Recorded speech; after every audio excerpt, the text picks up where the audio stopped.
Assalamualaikum warahmatullahi wabarakatuh. Bismillahirrahmanirrahim. Para pelajar kelas 10, kali ini kita akan memasuki pembahasan bab 2 dalam pembelajaran Pendidikan Agama Islam dan Budi Pekerti dengan tema Berbusana Muslim dan Muslimah, Cerminan Kepribadian dan Keindahan. Kali ini kita akan mengkaji lebih dalam mengenai ketentuan berpakaian sesuai dengan syariat Islam. Dan dalam pembahasannya akan dikaji mengenai aurat beserta batasan-batasan aurat serta ketentuannya, sehingga kita mampu memahami makna berbusana muslim dan muslimah serta membiasakan diri berbusana sesuai dengan syariat Islam. Sebagai seorang muslim, kita meyakini bahwa Islam merupakan agama yang memuliakan manusia.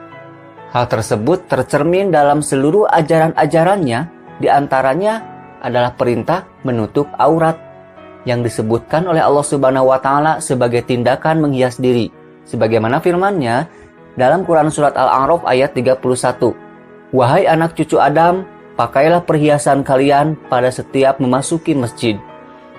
Yang dimaksud dengan perhiasan dalam ayat ini adalah pakaian yang menutupi aurat, sebagaimana dikatakan oleh Ibnu Abbas radhiyallahu anhu. Pakaian merupakan penghias bagi manusia.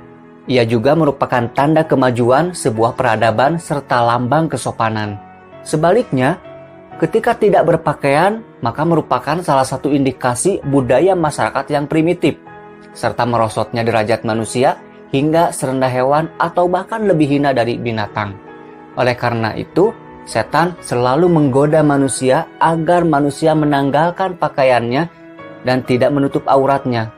Sementara Allah Subhanahu wa Ta'ala mengingatkan agar manusia tidak tertipu dengan godaan setan, sebagaimana firman-Nya dalam Quran surat Al-A'raf ayat 27. Wahai anak cucu Adam, janganlah kalian tertipu oleh setan, sebagaimana dia telah mengeluarkan ibu bapa kalian dari surga dengan menanggalkan pakaian keduanya untuk memperlihatkan aurat keduanya. Di samping Islam memberikan perintah menutup aurat, Islam juga mengeluarkan larangan membuka aurat, sebagaimana sabda Nabi Muhammad SAW, sesungguhnya kami dilarang bila aurat kami terlihat. Ketika Islam memerintahkan sesuatu, tentu terdapat manfaat ketika dilakukan, dan sebaliknya, ketika Islam melarang sesuatu, tentu terdapat bahaya bila dilakukan. Begitu pula dalam tindakan mengumbar aurat atau tidak menutupnya. Terdapat banyak sekali bahaya yang ditimbulkan ketika terbuka aurat, baik bahaya yang dirasakan di dunia maupun bahaya yang akan dirasakan di akhirat nanti. Di antara bahaya-bahaya tersebut adalah sebagai berikut. Yang pertama, rentan terkena kanker kulit melanoma. Sebuah majalah kesehatan dari Inggris menyebutkan bahwa kanker mematikan melanoma yang merupakan sejenis kanker yang dulu paling jarang ditemukan. Namun sekarang jumlahnya terus bertambah di kalangan pemudi pada usia dini. Dan sebab utama menyebarnya kanker ini adalah mewabahnya pakaian-pakaian mini yang menjadikan para wanita terpapar oleh radiasi matahari dalam waktu panjang selama bertahun-tahun. Bahaya yang kedua, menyeret pelakunya semakin jauh dari syariat dan akhlak. Ini merupakan keniscayaan yang tidak dapat dielakkan lagi, karena mengumbar aurat merupakan dorongan dan tuntutan hawa nafsu. Semakin dituruti, ia akan semakin menuntut lebih dari sebelumnya. Berawal dari suka memamerkan wajah, lalu rambut, lalu leher, lalu pundak, dan seterusnya. Hingga akhirnya, orang tersebut akan menanggalkan syariat dan akhlaknya, bersamaan dengan ditanggalkannya pakaiannya. Bahaya yang ketiga, hilangnya rasa malu. Setiap orang yang mengumbar aurat, awalnya pasti dia merasa malu secara fitriah. Namun, karena dorongan nafsu yang lebih kuat, ia abaikan rasa malu tersebut, lalu lambat laun rasa malu itu akan melemah dan terus melemah. Jika rasa malu sudah sirna, bahkan bisa jadi rasa malu itu berubah menjadi rasa bangga dengan perbuatannya yang memamerkan aurat, maka bahaya yang selanjutnya adalah ia akan senantiasa diperbudak oleh nafsunya sendiri. Karena dengan mengumbarnya aurat, ia akan terpaksa harus melakukan hal-hal yang sebelumnya tidak perlu ia lakukan. Seperti memberikan perlindungan ekstra untuk kulitnya dari sengatan sinar UV matahari, memberikan perawatan khusus agar kulitnya terlihat putih bercahaya, mengikuti mode gaya barat mulai dari rambut hingga bawah kakinya, dan melakukan segala usaha agar ia dikatakan menarik dan mempesona. Ini semua di samping merugikan dari sisi finansial, juga mendatangkan banyak bahaya dan dosa. Ironisnya, mereka enggan untuk menjadi hamba Allah, padahal Allah Subhanahu wa Ta'ala telah memberikan kenikmatan yang sangat banyak kepadanya. Namun, mereka malah bersusah payah menjadikan dirinya sebagai budak setan dan hawa nafsunya. Inilah sebabnya mengapa wanita yang mengumbar auratnya terkesan murahan dan rendahan. Mereka mengira dihormati, padahal pada hakikatnya mereka sedang direndahkan. Lihatlah bagaimana mereka disandingkan dengan barang-barang dagangan, atau sebagai perhiasan, atau sebagai penglaris, karena memang ketika itu ia menjadi budak setan dan nafsunya, serta enggan menjadi hamba Allah yang maha mulia. Bahaya mengumbar aurat yang selanjutnya adalah menjadikan manusia tersibukkan oleh syahwat farjinya. Ini merupakan dampak yang paling terlihat dan terasa di zaman ini, bahkan masyarakat manusia muslim sekalipun. Ketika tindakan mengumbar aurat telah merajalela di tengah-tengah mereka, maka hal itu akan berdampak langsung pada tersibukannya mereka oleh nafsu syahwatnya. Kenyataan ini tidak bisa dipungkiri dan tidak terbatas pada usia remaja saja, tapi juga terjadi pada mereka yang sudah berumur. Tidak juga terbatas pada mereka yang berduit dan berpangkat tinggi. Beberapa kali kita mendengar berita seorang bapak miskin menggauli putrinya, atau kakek melarat menggauli cucunya, atau seorang suami membunuh selingkuhannya. Sungguh ini merupakan kemerosotan akhlak dan moral yang luar biasa. Kemerosotan moral ini juga akan berpengaruh buruk pada keamanan masyarakat. Coba kita bayangkan, apa yang akan terjadi bila pihak keluarga korban akhirnya main hakim sendiri. Bayangkan pula bagaimana kekhawatiran masyarakat terhadap kehormatan putri-putrinya. Bukankah ini akan merenggut rasa aman dari hati para orang tua? Bahaya yang selanjutnya adalah turunnya mutu pendidikan sekarang ini. Di banyak daerah dalam negeri kita tercinta ini, pemuda-pemudi merasa malu dan rendah diri bila belum atau tidak memiliki pacar. Yang mereka pikirkan setiap hari, bagaimana menarik perhatian lawan jenisnya, bagaimana menyenangkan pasangannya, bagaimana agar hubungan haram itu tetap selalu teguh dan seterusnya. Begitulah setan menjadikan mereka tertawan oleh nafsu syahwatnya, sehingga mereka rela mengorbankan apapun yang dimilikinya, bahkan meski harus mengorbankan kehormatannya sendiri. Sungguh keadaan ini sangat mempengaruhi mutu pendidikan pemuda-pemudi tersebut, yang seharusnya mereka mengerahkan pikirannya untuk fokus pada pelajaran sekolah, malah mereka arahkan kepada sesuatu yang keji dan hina. Bahaya mengumbar aurat yang selanjutnya ketika dikaji melalui Quran dan Sunnah, yang pertama, para pengumbar aurat akan mendapatkan azab yang pedih di dunia dan di akhirat, karena mereka menjadi sebab utama tersebarnya perbuatan keji zina. Allah Subhanahu wa Ta'ala berfirman di dalam Quran Surat An-Nur ayat 19, sesungguhnya orang-orang yang menginginkan tersebarnya perbuatan keji di kalangan orang-orang yang beriman, bagi mereka azab yang pedih di dunia dan di akhirat. Yang kedua, para pengumbar aurat tidak akan masuk surga, bahkan tidak akan mencium wanginya surga. Sebagaimana sabda Nabi Muhammad SAW, ada dua golongan penduduk neraka yang keduanya belum pernah aku lihat. Yang pertama, kaum yang memiliki cambuk-cambuk seperti ekor sapi yang digunakan untuk memukuli orang-orang. Dan yang kedua, para wanita yang berpakaian tetapi telanjang. Mereka menggoda dan jalannya berlengak-lengok, kepala-kepala mereka seperti punuk unta yang miring. Para wanita itu tidak akan masuk surga, bahkan tidak mencium wanginya surga, padahal wanginya bisa tercium dari jarak perjalanan sejauh ini dan sejauh itu.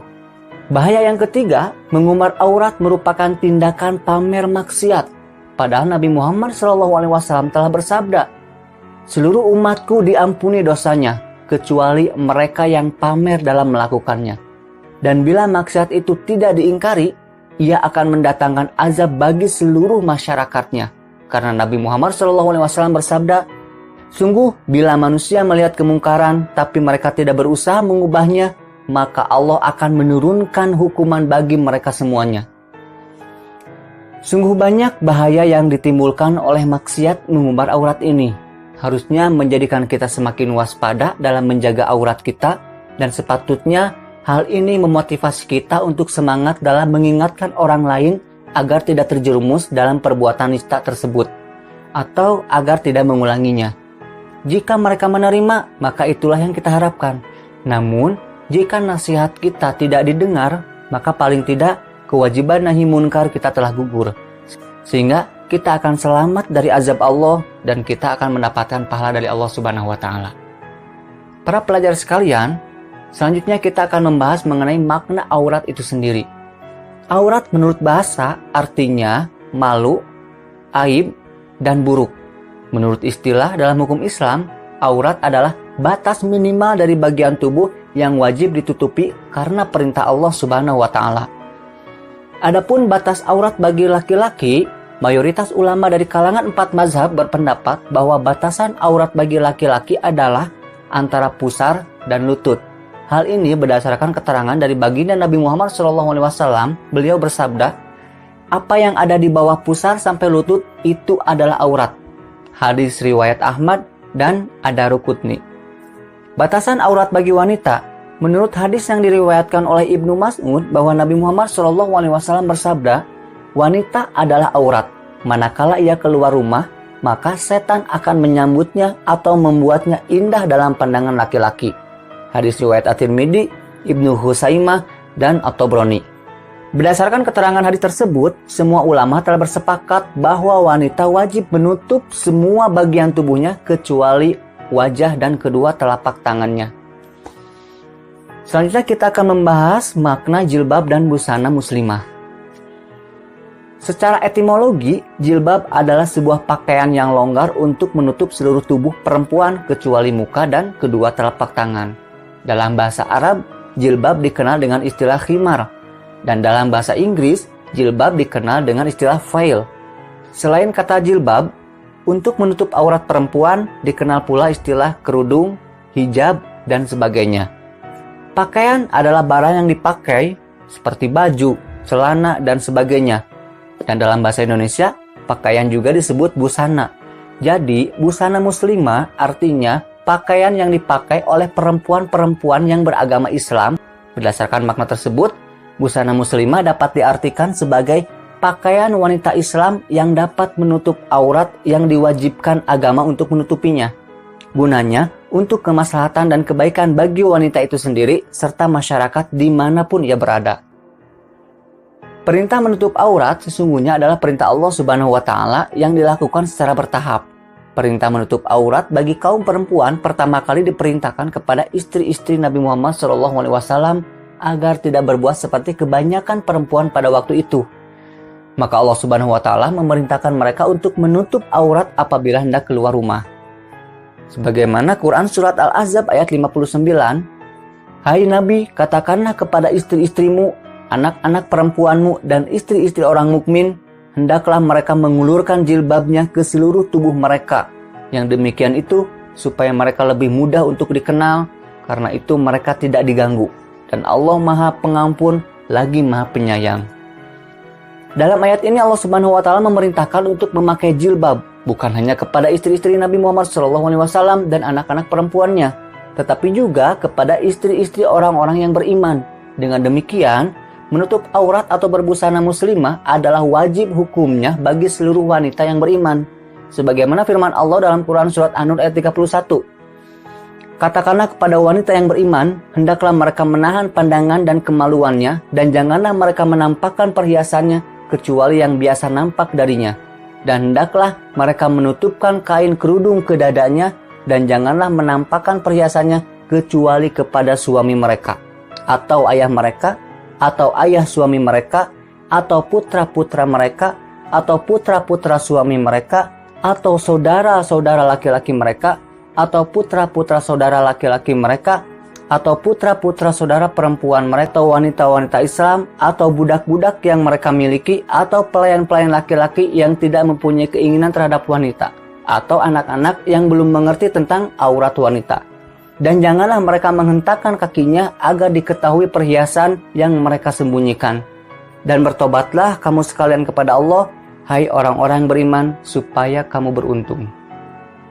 Baiklah para pelajar sekalian, langkah selanjutnya kita akan memasuki kuis sebagai latihan soal untuk menguji sejauh mana pemahaman kalian mengenai materi yang sudah disajikan. Yang pertama, Islam memberikan perintah menutup aurat dan melarang membuka aurat karena dengan terbuka aurat terdapat banyak sekali bahaya yang ditimbulkan. Di antara bahaya membuka aurat adalah A. Tidak akan masuk kubur, B. Tidak akan masuk surga, C. Tidak akan masuk Islam, D. Tidak akan masuk neraka. Jawaban yang benar adalah B. Tidak akan masuk surga. Masuk ke pertanyaan yang kedua. Batasan aurat perempuan adalah A. Seluruh tubuh kecuali kepala dan telapak tangan, B. Seluruh tubuh kecuali muka dan telapak kaki, C. Seluruh tubuh kecuali muka dan telapak tangan, D. Seluruh tubuh kecuali muka dan kepala. Dan jawaban yang benar adalah C. Seluruh tubuh kecuali muka dan telapak tangan. Pertanyaan terakhir, penggunaan jilbab yang benar bagi perempuan adalah A. Menutup seluruh rambut saja, B. Menutupi kepala saja, C. Memanjangkan kerudungnya hingga menutupi leher, D. Memanjangkan kerudungnya hingga menutupi dada. Dan jawaban yang benar adalah D. Memanjangkan kerudungnya hingga menutupi dada. Selamat bagi kalian yang sudah mampu menjawab 3 pertanyaan ini dengan sempurna. Itu membuktikan bahwa kalian semua memahami bab ini. Sebagaimana sabda Rasulullah SAW, barang siapa yang hendak Allah beri kebaikan, maka terlebih dahulu Allah berikan pemahaman ilmu agama. Semoga kita mendapatkan kebaikan dari Allah Subhanahu wa Ta'ala. Dan mengenai pembahasan contoh perilaku berbusana muslim dan muslimah, serta bagaimana membiasakan perilaku berbusana muslim dan muslimah dalam kehidupan sehari-hari, insya Allah kita akan lanjutkan pada video selanjutnya di pertemuan yang berikutnya. Terima kasih. Subhanakallahumma wa bihamdika asyhadu an la ilaha illa anta astaghfiruka wa atubu ilaik. Assalamualaikum warahmatullahi wabarakatuh.